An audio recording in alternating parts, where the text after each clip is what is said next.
मित्रों, नमस्कार। आप देख रहे हैं भगवद गीता वाईटी, जहां हम श्रीमद् भगवद गीता के हर एक श्लोक का अर्थ बहुत ही सरल और समझने योग्य भाषा में जानते हैं।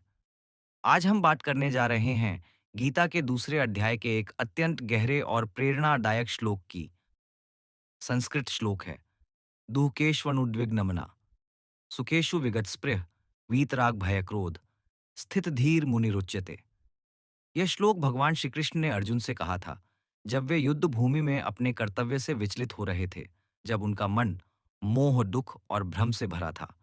इस श्लोक में भगवान ने उस व्यक्ति का वर्णन किया है जिसकी बुद्धि स्थिर है, जिसे सुख या दुख, मोह या भय, क्रोध या आशा किसी भी चीज से विचलन नहीं होता। इस श्लोक का अर्थ शब्द दर शब्द समझें तो इसमें भगवान कहते हैं, दुखेषु अनुद्विग्नम्ना, अर्थात जो व्यक्ति दुख आने पर भी अपने मन को अशांत नहीं करता। सुखेषु विगतस्पृह, यानी सुख मिलने पर भी जिसकी आसक्ति या लालसा समाप्त हो चुकी है। वीतराग भय क्रोध, जिसने राग, भय और क्रोध को त्याग दिया है। स्थित धीर मुनिरुच्यते, ऐसा व्यक्ति स्थित प्रज्ञ कहलाता है, यानी जिसकी बुद्धि स्थिर है, जो ज्ञानी है और जो आत्म साक्षात्कार को प्राप्त कर चुका है। भगवान श्री कृष्ण हमें यहाँ यह नहीं सिखा रहे कि हमें जीवन में कोई भावना नहीं रखनी चाहिए या हमें पत्थर जैसा बन जाना चाहिए। वे यह कहना चाहते हैं कि हमें अपनी भावनाओं पर नियंत्रण रखना चाहिए। जब जीवन में दुख आता है तो सामान्य इंसान बेचैन हो जाता है, परेशान हो जाता है। वह सोचता है कि क्यों मेरे साथ ऐसा हुआ। लेकिन एक स्थित प्रज्ञ व्यक्ति, यानी स्थिर बुद्धि वाला व्यक्ति, जानता है कि दुख जीवन का एक हिस्सा है। वह समझता है कि जैसा सुख स्थायी नहीं है, वैसा ही दुख भी स्थायी नहीं है।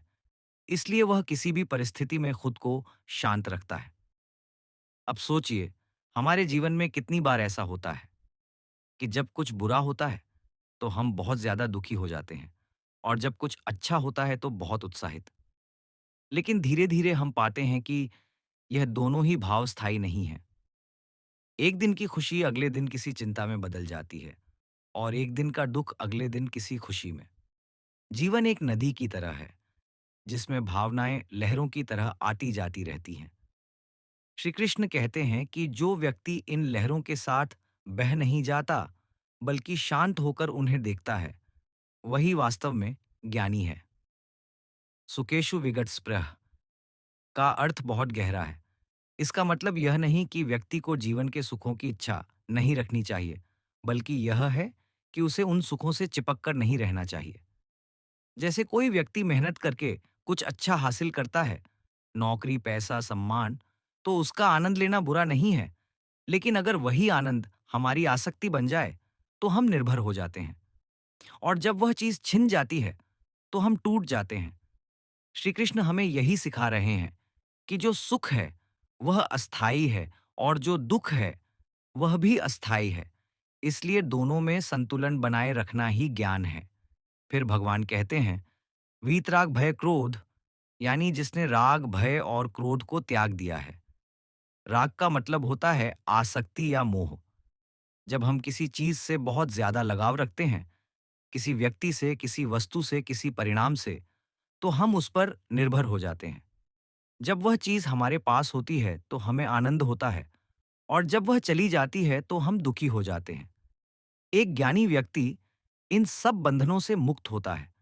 वह जानता है कि किसी चीज से लगाव हमें बांधता है, जबकि वैराग्य हमें मुक्त करता है। अब आते हैं भय पर। भय हर इंसान के जीवन का एक बड़ा कारण है। असफलता का भय, हानि का भय, अपमान का भय, भविष्य का भय। लेकिन भय वास्तव में हमारे मन की एक कल्पना है।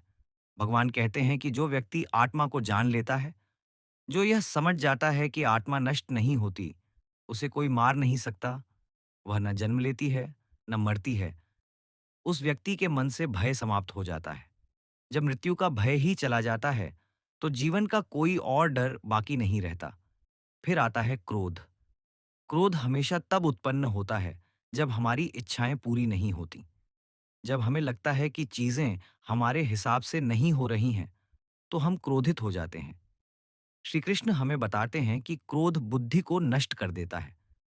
जैसे एक तेज आंधी दीपक की लौ को बुझा देती है, वैसे ही क्रोध विवेक की लौ को बुझा देता है। स्थित प्रज्ञ व्यक्ति वह होता है जो अपने मन को इतना शांत कर लेता है कि क्रोध उस पर हावी नहीं होता। वह परिस्थितियों को समझता है, प्रतिक्रिया नहीं देता, बल्कि सोच समझकर उत्तर देता है। अब अगर इस श्लोक को हम अपने दैनिक जीवन से जोड़ें, तो यह बहुत व्यावहारिक शिक्षा देता है। उदाहरण के लिए, मान लीजिए, किसी दिन हमारे काम में बहुत बड़ी गलती हो गई। हम परेशान हो जाते हैं, डर लगने लगता है कि लोग क्या कहेंगे, नौकरी जाएगी या नहीं। लेकिन अगर हम शांत मन से सोचें, तो गलती सुधारी जा सकती है, समाधान निकाला जा सकता है। लेकिन अगर हम उसी पल घबराकर क्रोधित हो जाएं या डर में निर्णय लें, तो नुकसान और बढ़ता है। यही वजह है कि स्थिर मन वाला व्यक्ति किसी भी स्थिति में पहले खुद को स्थिर करता है, फिर निर्णय लेता है। इसी तरह जब जीवन में कुछ अच्छा होता है, जैसे प्रमोशन, पैसा या कोई बड़ी सफलता, तो सामान्य इंसान अहंकार में आ जाता है। लेकिन स्थित प्रज्ञ व्यक्ति उसे भी समान भाव से स्वीकार करता है। वह जानता है कि यह सब अस्थायी है। वह खुशी को महसूस करता है, लेकिन उस खुशी में बह नहीं जाता। यही स्थिर बुद्धि का लक्षण है, संतुलन बनाए रखना। भगवान श्री कृष्ण यह नहीं कह रहे कि हमें भावनाएं छोड़ देनी चाहिए, बल्कि वे कहते हैं कि भावनाओं का स्वामी बनो, उनके दास मत बनो। अगर कोई हमें अपमानित करता है, तो हम क्रोध से भर जाते हैं। लेकिन क्या उस क्रोध से सामने वाला बदल जाएगा? नहीं, उल्टा हमारा मन दुखी होगा। वहीं अगर हम शांत रहकर स्थिति को समझें, तो हम अपने जीवन पर नियंत्रण रख सकते हैं। यही सच्ची शक्ति है। गीता के इस श्लोक का एक और गहरा अर्थ है, आत्मसंतोष। जब व्यक्ति अपने भीतर खुश रहना सीख लेता है, तो बाहर की चीजें उसे बहुत प्रभावित नहीं करती। बाहरी दुनिया में सुख दुख, मान अपमान, हानि लाभ हमेशा रहेंगे। लेकिन अगर हमारा मन भीतर से शांत है, तो हम किसी भी परिस्थिति में अपना संतुलन नहीं खोते। यही स्थित प्रज्ञ अवस्था है, जब व्यक्ति आत्मा में ही तृप्त रहता है। अब जरा सोचिए, अगर हम सब इस श्लोक को अपने जीवन में अपनाना शुरू कर दें, अगर हम हर दुख के समय शांत रहें, हर सुख के समय संयमित रहें और राग, भय, क्रोध से दूर रहें, तो हमारा जीवन कितना सुंदर हो सकता है। तब न हमें किसी चीज का डर होगा, न किसी के जाने का दुख, न किसी की सफलता से जलन, न असफलता से निराशा। हम बस अपने कर्म में स्थिर रहेंगे और जीवन में शांति महसूस करेंगे। गीता का यही संदेश है कि बाहरी परिस्थितियों को बदलना हमारे हाथ में नहीं है, लेकिन अपने मन की स्थिति को स्थिर रखना पूरी तरह हमारे हाथ में है। श्री कृष्ण कहते हैं कि जो व्यक्ति अपने मन को नियंत्रित कर लेता है, वही सच्चा योगी है, वही सच्चा ज्ञानी है। वह दुनिया में रहते हुए भी भीतर से शांत रहता है। वही मुनि कहलाने योग्य है, क्योंकि उसकी बुद्धि अब हिलती नहीं, परिस्थितियां चाहे कैसी भी हों। तो मित्रों, यह श्लोक हमें सिखाता है कि हमें जीवन की हर परिस्थिति को एक साक्षी भाव से देखना चाहिए। सुख आए तो भी धन्यवाद कहना चाहिए, दुख आए तो भी धैर्य रखना चाहिए, क्योंकि दोनों ही हमें कुछ सिखाने आते हैं। जीवन के उतार चढ़ाव समुद्र की लहरों की तरह हैं, उन्हें रोक नहीं सकते, लेकिन उन पर सवारी करना सीख सकते हैं। जो यह सीख लेता है, वही स्थित प्रज्ञ कहलाता है।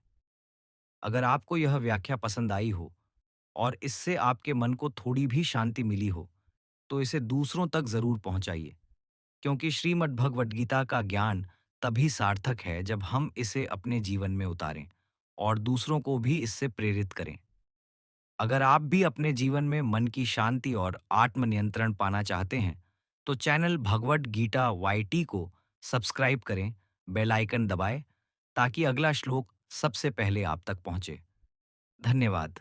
जय श्री कृष्ण।